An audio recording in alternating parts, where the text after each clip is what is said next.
Buenas noches. Esta es la segunda conferencia del ciclo Ateísmo y Sentido del Hombre. La vez anterior trabajamos sobre una propuesta del padre Henri de Libac que nos hablaba de la necesidad de hacer una confrontación del ateísmo contemporáneo.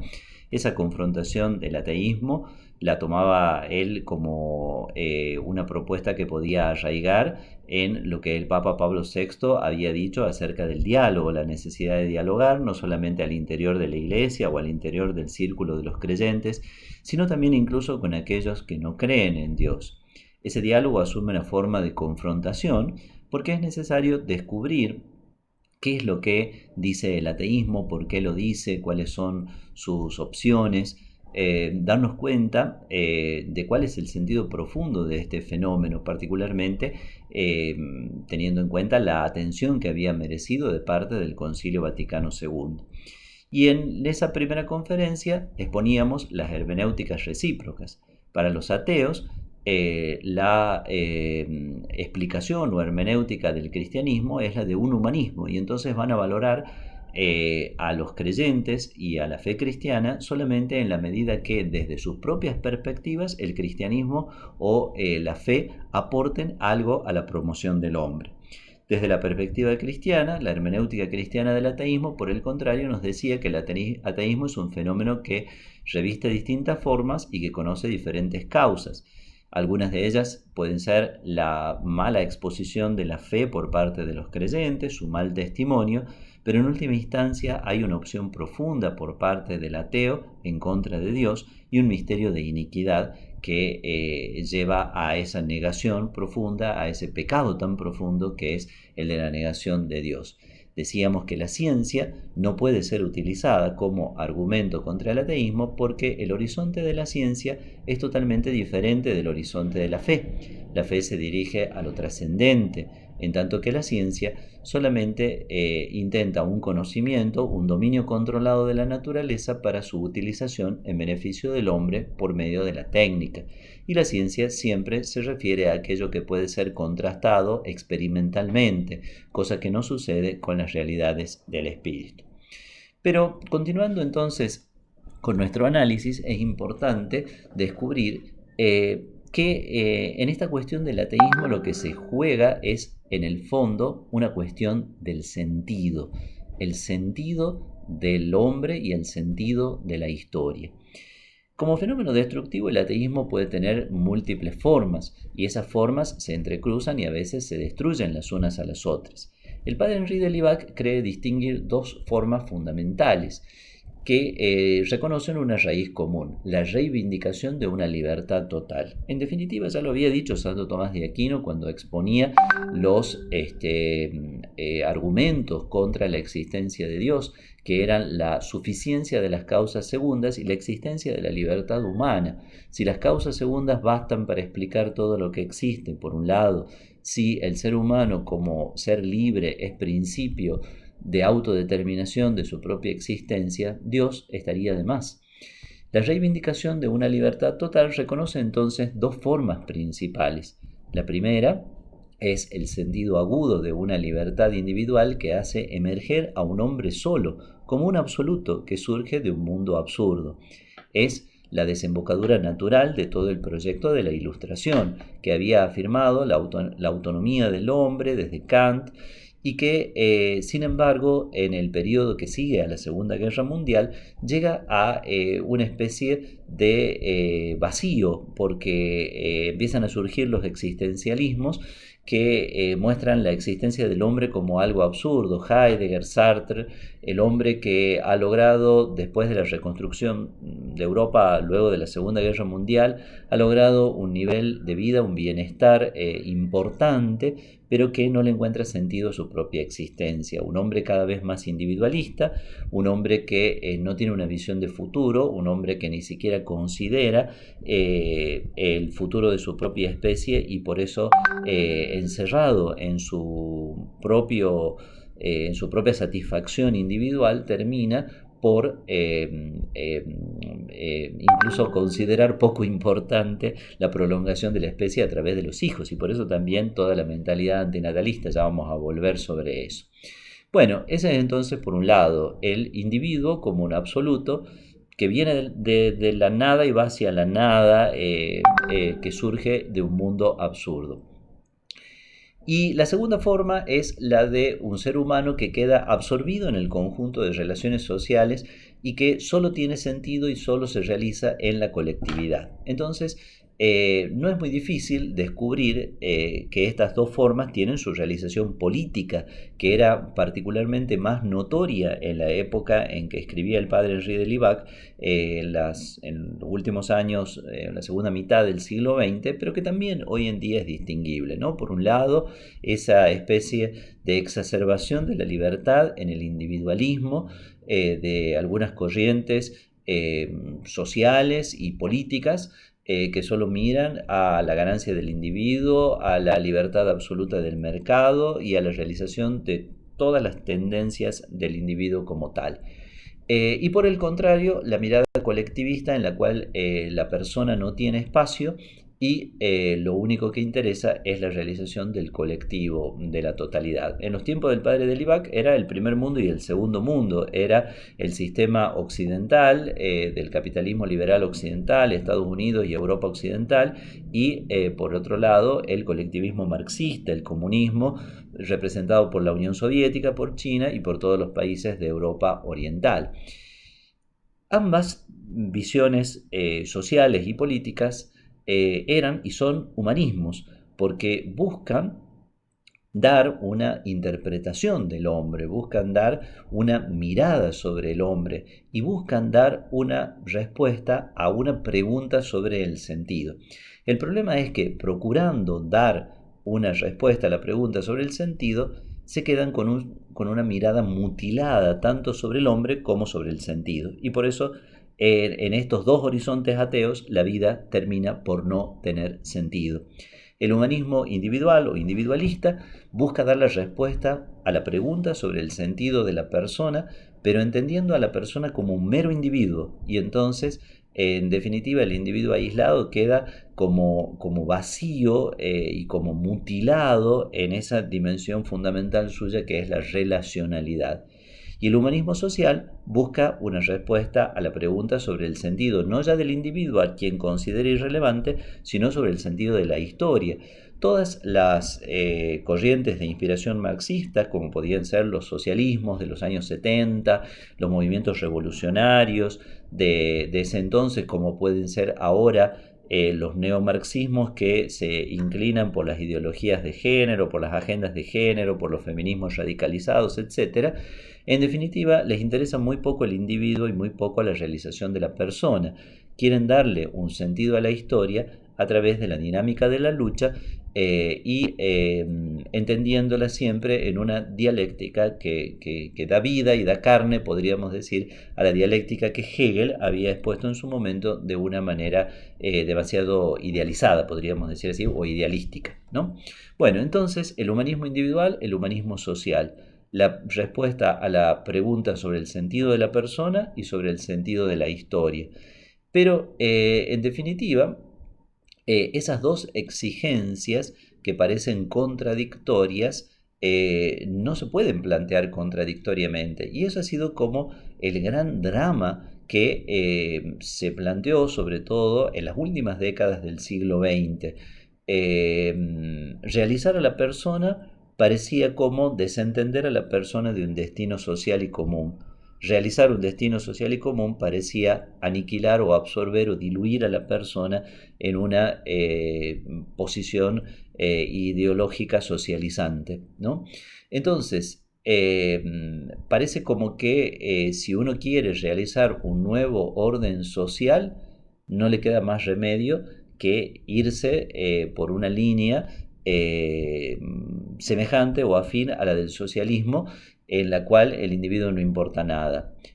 Pero por otro lado, si nosotros nos tomamos en serio el destino personal de cada hombre, parece ser que no podemos hacerlo de otra manera que no fuera dejando de lado la perspectiva de la historia universal. Entonces, sentido del hombre y sentido de la historia parecen contrapuestos, parecen que están en contra el uno del otro, pero en realidad ambas exigencias no solo no son contradictorias, sino que se implican recíprocamente. Es decir, que solamente se va a realizar el sentido de la historia cuando se realiza el sentido del hombre, solamente se va a realizar el sentido del hombre cuando se realice el sentido de la historia. La doctrina social de la Iglesia siempre ha querido ser una síntesis superadora de estas antinomias. Es decir, la doctrina social de la Iglesia nos ha hablado del valor absoluto de la persona. Cristo me amó y se entregó por mí, dice San Pablo. Pero también al mismo tiempo la doctrina social de la Iglesia nos dice que no puede haber una salvación meramente individual sin una apertura a esa fraternidad universal que brota de la redención universalmente realizada por Cristo. Los ideales de la Revolución Francesa, recordamos nosotros, la libertad, igualdad, fraternidad. Si la ideología liberal ha puesto el acento unilateral en la libertad, olvidando la igualdad, si las ideologías y las opciones políticas de tipo socialista han puesto el acento en lo social, olvidando la libertad, bueno, en realidad hay que armonizar las dos y hay que acordarse también de la fraternidad. Por eso no es casual que aun cuando ha corrido mucha agua sobre los puentes y abajo los puentes y ha pasado muchas cosas en el mundo desde el tiempo que escribía Delibac, el fines de los 60 hasta hoy, sin embargo la fraternidad sigue siendo esa gran deuda pendiente. Por eso Francisco en el 2020 nos regala una encíclica Fratelli Tutti, ¿no?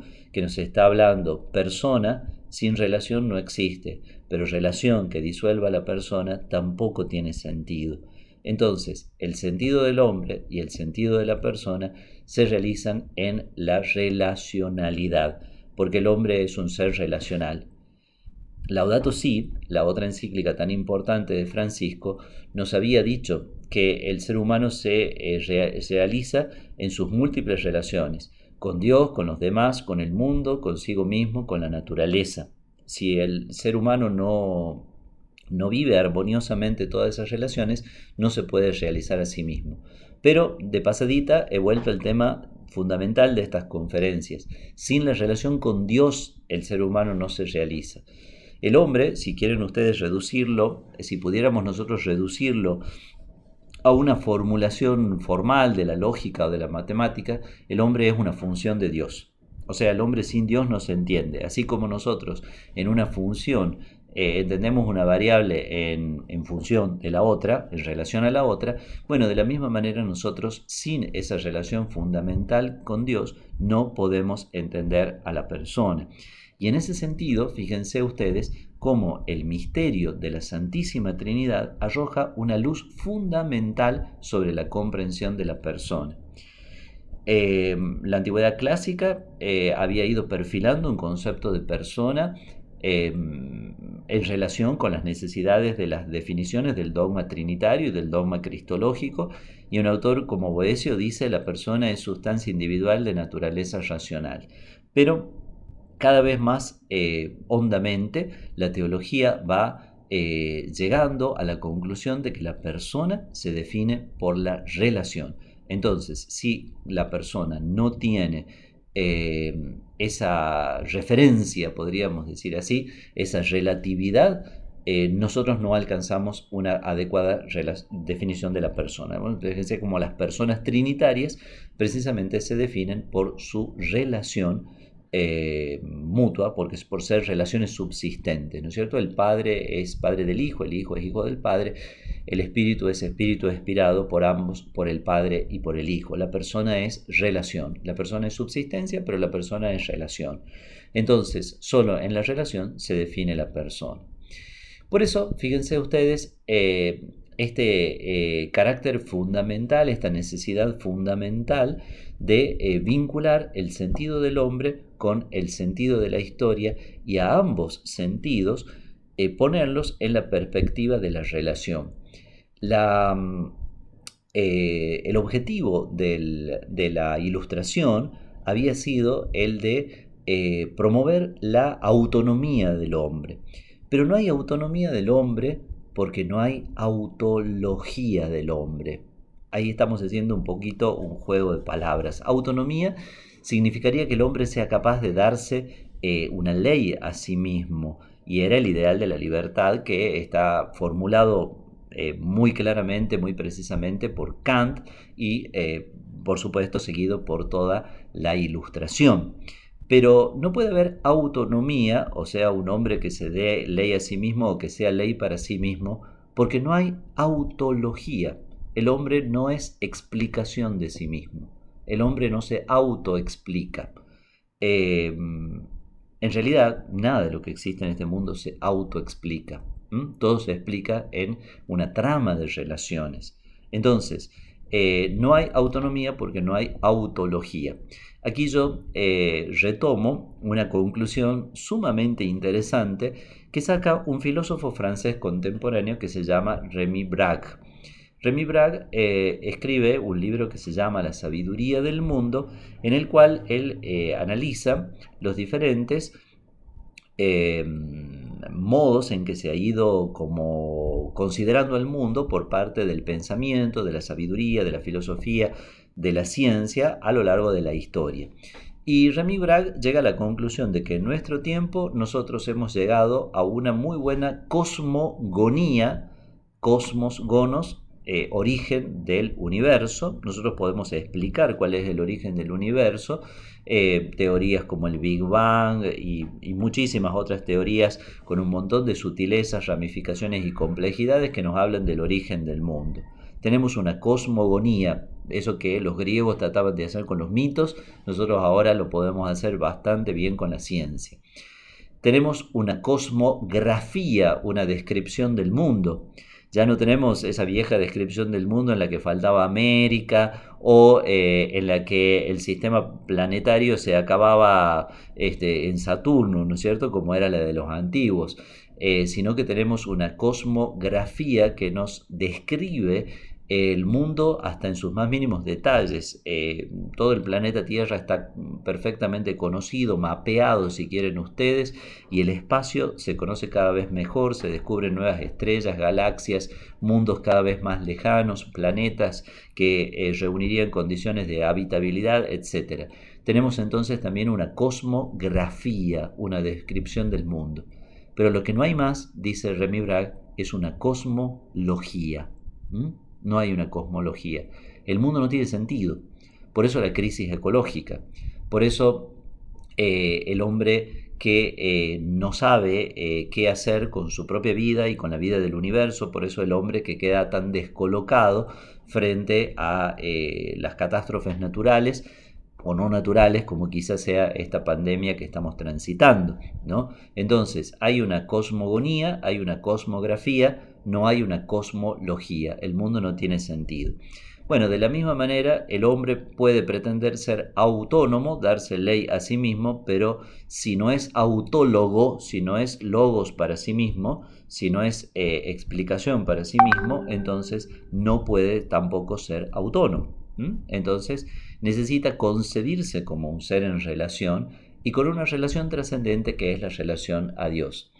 Por eso fíjense ustedes, ya un poco redondeando lo que venimos diciendo, si nosotros tenemos que trabajar por el progreso social y por la plena realización del sentido de la historia, es importante encontrar un adecuado equilibrio entre mundanidad y escatología. Y es lo que propone el Concilio Vaticano II. El Concilio Vaticano II dice en Gaudium et Spes, la actividad humana tiene un inmenso valor, pero no es un absoluto. El progreso de la ciencia, el progreso de la técnica, la mejora de las condiciones sociales, la búsqueda de la justicia, el poder trabajar una armoniosa relación con la creación, el lograr desarrollos sustentables, como se dice a veces, con una expresión que es equívoca, pero que no nos podemos detener aquí a analizar, un desarrollo sustentable que permita progresar al hombre y al mismo tiempo no destruir la naturaleza, etc. Bueno, todo eso puede ser muy bueno, pero en definitiva no nos habla de un sentido último. Tiene que estar siempre abierta la mirada a lo trascendente. Por eso dice Gaudium et Spes que si bien el hombre debe comprometerse profundamente en la búsqueda de un mundo mejor, ese mundo mejor no termina por satisfacer todas sus expectativas, sus deseos, su necesidad de sentido, sino se proyecta en un horizonte trascendente. Y dice el mismo documento del concilio que si bien nosotros reconocemos una legítima autonomía de las realidades terrenas, sin embargo, al mismo tiempo, si no las entendemos como vinculadas a una instancia trascendente, terminan por diluirse y por no encontrar absolutamente ningún sentido. Lo que decía Remy Bragg, mucha teoría sobre el origen del mundo, cosmogonía, mucha descripción del mundo, cosmografía, pero no hay cosmología. Bueno, y lo mismo, ¿no? Podríamos decir, mucho hipótesis sobre el origen del hombre, antropogonía, mucha descripción del hombre, tenemos el genoma humano ya completamente decodificado, antropografía, pero ¿hay una antropología? ¿Hay un logos del hombre sin Dios? No lo hay, ¿no? Bueno, entonces, respecto, digamos así, de lo que es esta propuesta de la realización del sentido de la historia en una disolución de la persona, hay que encontrar ese equilibrio que el concilio propone en Gaudium et Spes entre mundanidad y escatología, ¿no? Y respecto a la realización de la persona, es importante retomar la concepción de una esperanza que no es una esperanza puramente individualista. El Papa Benedicto XVI, con su particular lucidez, cuando escribe su encíclica sobre la esperanza en el año 2007, Spe Salvi, Salvados en Esperanza, nos muestra cómo ha habido una especie de distorsión de la esperanza cristiana que la ha convertido en una pura y exclusiva esperanza en la salvación individual de las personas. Y eso evidentemente ha hecho perder el sentido comunitario de la esperanza, ha hecho que el hombre en definitiva se centre como en la pequeña esperanza que radica pura y exclusivamente en la resolución de sus problemas. A veces incluso combinando esa perspectiva individualista con una perspectiva ya más secularizada que es típica del hombre moderno, toda la esperanza radica en ¿qué? En que Dios me solucione mi problema, en un sálvese quien pueda, que es un poco también otro riesgo que nosotros estamos viendo en esta situación de pandemia y que también el Papa Francisco de alguna manera lo ha hecho ver, ¿no? A ese riesgo. Bueno, entonces, la esperanza no puede ser algo puramente privado. La esperanza, la verdadera esperanza, radica en la salvación universal operada por Cristo, que es como una semilla de salvación para todo el género humano. Y como no puede haber esperanza si no hay comunidad, no puede haber esperanza si no hay sentido de la historia, la verdadera realización de la persona solo se da en la esperanza que contempla la dimensión comunitaria y la dimensión histórica. Fíjense que es exactamente lo contrario de lo que nosotros vivimos. Nosotros no tenemos dimensión histórica porque somos súper inmediatistas. La tecnología nos ha vuelto muy inmediatistas. Tenemos que tocar el botón y automáticamente estar con el resultado, ¿no es cierto? Ya recién cuando yo intentaba transmitir esto que ahora les mando grabado, ya uno se empieza a poner medio nervioso porque aparece un mensajito en la pantalla que dice usted no tiene internet y ya dan ganas de pegarle un puñetazo a la pantalla, ¿no es cierto?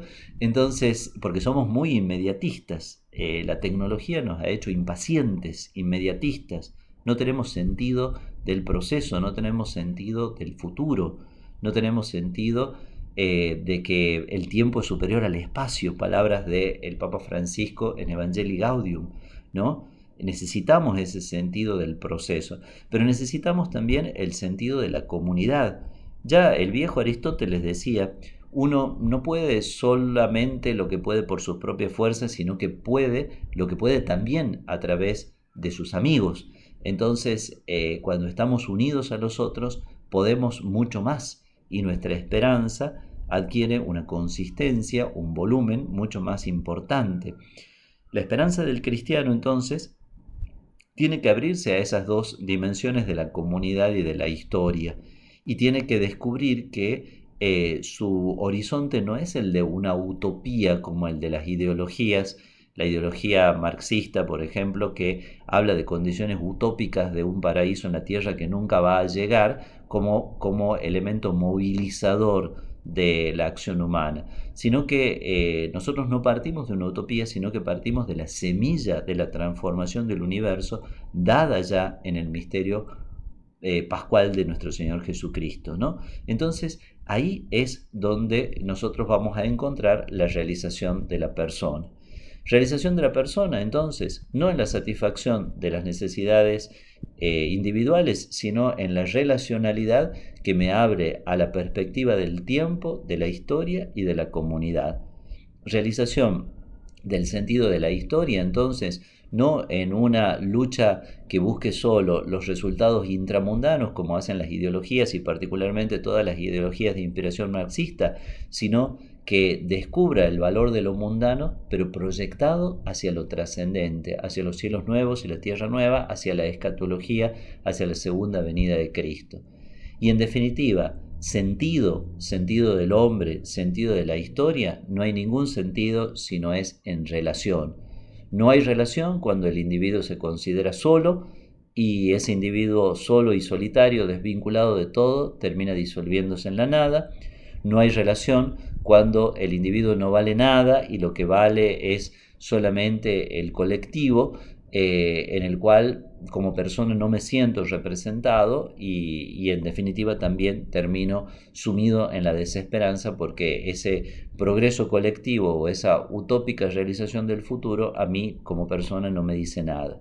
Esperanza y realización del sentido hay solamente en la persona vinculada a Dios, vinculada a los otros, vinculada a la naturaleza, vinculada a los demás. Entonces, solo en los vínculos hay sentido del hombre y hay sentido de la historia. Y solo en ese vínculo primordial que une al hombre a Dios. El ateísmo entonces no tiene cómo explicar ni el sentido del mundo, ni el sentido de la historia, ni el sentido de la persona. Por eso, también lo dice este autor que citábamos, Remy Bragg, si nosotros consideramos que podemos como creyentes podemos tener una cierta desazón al ver que el ateísmo parece triunfar en el mundo. Sin embargo, nos damos cuenta que el proyecto ateo no tiene mucho hilo en el carretel. Él dice que es como está como en el final de su cuerda, dice como que se le está acabando la cuerda. Y aunque parezca excesivamente optimista esta visión que nos propone el pensador francés, sin embargo, tiene mucho sentido porque el ateísmo, al no ofrecer una respuesta sobre el sentido, deja siempre de nuevo rebotando la gran pregunta existencial, la gran pregunta del verdadero origen y del verdadero fin del hombre, de las cosas y de la historia, la gran pregunta que, como ya lo dijo magistralmente San Agustín, siempre vuelve a remitir a Dios. Nos hiciste, Señor, para ti, y nuestro corazón está inquieto mientras no descanse en ti. Entonces, la pregunta del sentido es esa gran apertura del horizonte hacia Dios y en definitiva termina siendo la gran refutación del ateísmo. Muchas gracias, espero que puedan encontrar esta exposición en la página de la Facultad de Humanidades y veremos si la próxima se puede hacer en directo.